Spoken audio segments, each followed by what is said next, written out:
Hello everyone, welcome to my YouTube channel. Hope you all are doing great and learning English every single day. We are going to learn 5 types of real life advanced English structures. আমি 5 প্ৰকাৰৰ day to day লাইফত ব্যৱহাৰ হোৱা 5 প্ৰকাৰৰ English ষ্ট্ৰাকচাৰৰ বিষয়ে আলোচনা কৰিম। Structure 1 প্ৰথমটো ষ্ট্ৰাকচাৰত আমি আলোচনা কৰিম স্ক্ৰিনত দেখুওৱা ধৰণৰ বাক্যবোৰ যে তুমি কিয় একো কোৱা নাই। ধৰি লোৱা 3জন বা 4জন মানুহ কথা কৈ আছে, তাৰে ভিতৰত এজন মানুহে মনে মনে আছে, বাকি কেইজনে তেওঁ ক'ব পাৰে যে তুমি কিয় একো কোৱা নাই। Why are you not saying something? Why are you not saying something? একেদৰে হি কিয় একো কৰা নাই। যে বহু কেইজন মানুহে কাম কৰি আছে আৰু এজন মানুহে একো কৰা নাই, তেতিয়া বাকি কেইজনে তেওঁ সুধিব পাৰে যে তুমি কিয় একো কৰা নাই। যে why হি কিয় একো কৰা নাই। Why is he not doing something? Why is he not doing something? So আটাইবোৰ বাক্য এই ষ্ট্ৰাকচাৰৰ একে ধৰণৰ হ'ব যে সিহঁতে কিয় একো খোৱা নাই। Why are they not eating something? Why are they not eating something? তোমাৰ বন্ধুৱে কিয় একো দিয়া নাই। Why is your friend not giving something? Why is your friend not giving something? যে তুমি কিয় একো চিন্তা কৰা নাই। Why are you not thinking something? Why are you not thinking something? যে তুমি কিয় একো কিনা নাই। Why are you not buying something? Why are you not buying something? So এইটো হৈছে প্ৰথম প্ৰকাৰৰ ষ্ট্ৰাকচাৰ আৰু এই আটাইকেইটা বাক্য আমি why are you not, why is he not এনে ধৰণে আৰম্ভ কৰিছো। উদাহৰণ কেইটা চালে ষ্ট্ৰাকচাৰটো আপোনালোকৰ স্পষ্ট হৈ পৰিব। ষ্ট্ৰাকচাৰটো এইবাৰ আলোচনা কৰিম আমি দ্বিতীয় ষ্ট্ৰাকচাৰটো। এই বাক্যবোৰ লক্ষ্য কৰিব, আমি কথা কওঁতে প্ৰায়ে ব্যৱহাৰ কৰোঁ এনেকুৱা ধৰণৰ বাক্য যে যিয়ে যি নকক মই যাম, যিয়ে যি নকক মই খাতিৰ নকৰোঁ, যিয়ে যি নকক মই ভয় নকৰোঁ, যিয়ে যি নকক চিন্তা নকৰিবা। এই বাক্যবোৰৰ বাবে আমি আলোচনা কৰিব লাগিব এক ধৰণৰ। প্ৰথমটো সেন্টেন্স হ'ল যিয়ে যি নকক মই যাম। এনসাৰ হ'ব say what anyone will, I will go. Say what anyone will, I will go. অৰ্থাৎ ষ্ট্ৰাকচাৰটো এনে ধৰণৰ, প্ৰথমে বাক্যৰ আৰম্ভণিত say anyone, what anyone will, তাৰ পিছত সেন্টেন্স। দ্বিতীয়টো বাক্য হৈছে যিয়ে যি নকক মই খাতিৰ নকৰোঁ। আৰম্ভণিত হ'ব say what anyone will, I don't care. Say what anyone will, I don't care. যিয়ে যি নকক মই ভয় নকৰোঁ।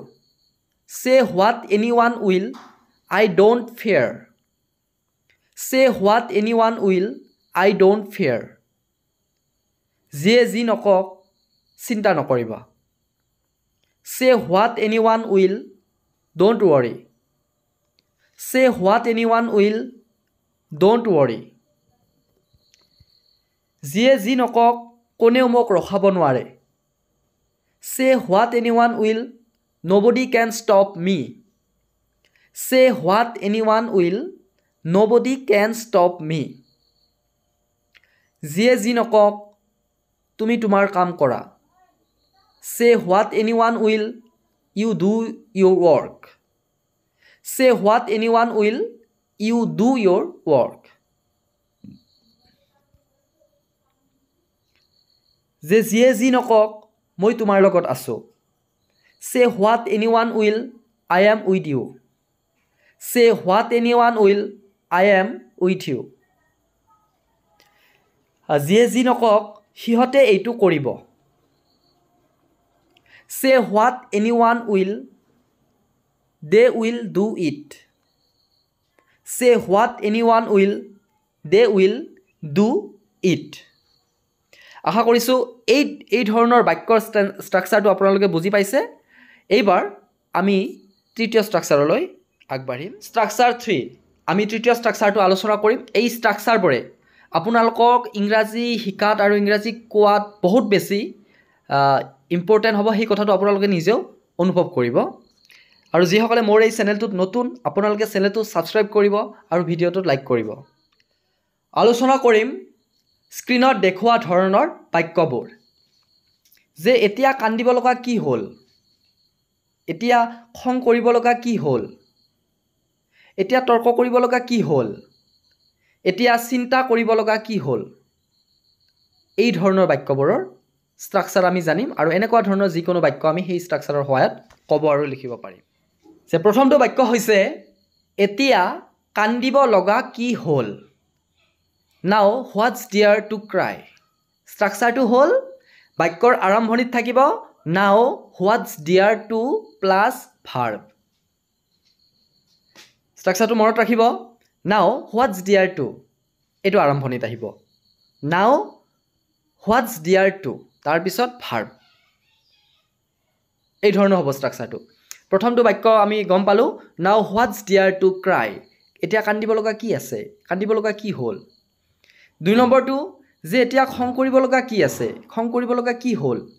নাও what's there to get angry. Now what's there to get angry. এতিয়া তৰ্ক কৰিব লগা কি হ'ল।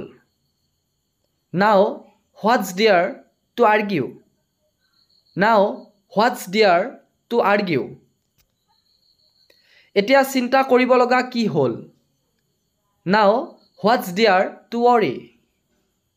Now what's there to worry. তাক এতিয়া কল কৰিব লগা কি হ'ল। Now what's there to call him. Now what's there to call him. এতিয়া মোক দোষ দিব লগা কি হ'ল। Now what's there to blame মি। নাও হোৱাটছ ডিয়াৰ টু ব্লেম মি। চ' আমি এই ধৰণৰ বাক্যবোৰৰ ইংৰাজীত এই ষ্ট্ৰাকচাৰ অনুসৰি ক'ম। এইবাৰ আমি আন এটা ষ্ট্ৰাকচাৰ, অন্তিমটো, আজিৰ ভিডিঅ'টোৰ অন্তিমটো ষ্ট্ৰাকচাৰ চাওঁ। আপোনালোকে ভিডিঅ'টো শেষলৈকে চাওক। ষ্ট্ৰাকচাৰ 4 আজিৰ ভিডিঅ'টোৰ অন্তিমটো চেণ্টেন্স ষ্ট্ৰাকচাৰ। আৰু ইয়াত আমি আলোচনা কৰিম স্ক্ৰীনত দেখুওৱা ধৰণৰ বাক্যবোৰ। যে কিমান সময়ত তুমি আহি পাবা, অৰ্থাৎ কিমান সময় লাগিব, কিমান সময়ৰ ভিতৰত তুমি আহি পাবা। যে কিমান সময়ত সিহঁতে ঘৰ গৈ পাব, কিমান সময়ত তুমি এই কামটো শেষ কৰিবা, কিমান সময় লাগিব, অৰ্থাৎ তোমাৰ কামটো শেষ কৰোঁতে কিমান সময় লাগিব। কিমান সময়ত তুমি ৰেডি হ'বা, কিমান সময়ত তুমি আহি পাবা। In how much time will you come. In how much time will you come, অৰ্থাৎ ষ্ট্ৰাকচাৰটো এনেধৰণৰ যে প্ৰথমতে ইন হাউ মাছ টাইম আৰু তাৰ পিছৰ অংশ ইণ্টাৰোগেটিভ কৰি লিখিব লাগিব। কিমান সময়ত সিহঁতে ঘৰ গৈ পাব। In how much time will they reach home. In how much time will they reach home. কিমান সময়ত তুমি এই কামটো শেষ কৰিবা। In how much time will you finish the work. In how much time will you finish the work. কিমান সময়ত তুমি ৰেডি হ'বা। In how much time will you get ready. In how much time will you get ready. কিমান সময়ত এই চিনেমাখন শেষ হ'ব। In how much time will this movie end. In how much time will this movie end. আশা কৰিছোঁ আপোনালোকৰ এই ভিডিঅ' ষ্ট্ৰাকচাৰখিনি ভাল লাগিছে।